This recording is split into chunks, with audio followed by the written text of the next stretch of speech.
Guys interesting video নিয়ে চলে এলাম ইলিশ পাখার রেসিপি। তো আমি 4 পিস মাছ নিয়ে নিয়েছি সর্ষে বান্না, অল্প একটু হলুদ গুঁড়ো, অল্প একটু লঙ্কা গুঁড়ো, 2-4টে কাঁচা লঙ্কা চেরা,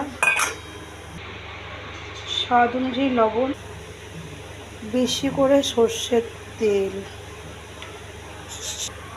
আর অল্প একটু জল অ্যাড করব, বাটি ধোয়া জল।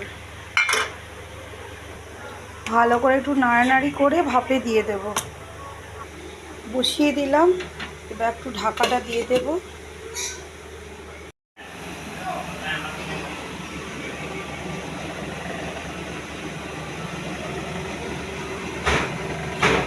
মাছের রাজা ইলিশ, তো স্বাদ তো দারুণ হবেই, বাট পার্সোনালি আমার খুব ভালো লাগে ইলিশ মাছ।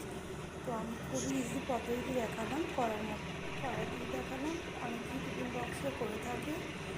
তো আমার ভিডিও যদি ভালো লেগে থাকে তো প্লিজ লাইক কমেন্ট সাবস্ক্রাইব করে গাইস পাশে দেখো।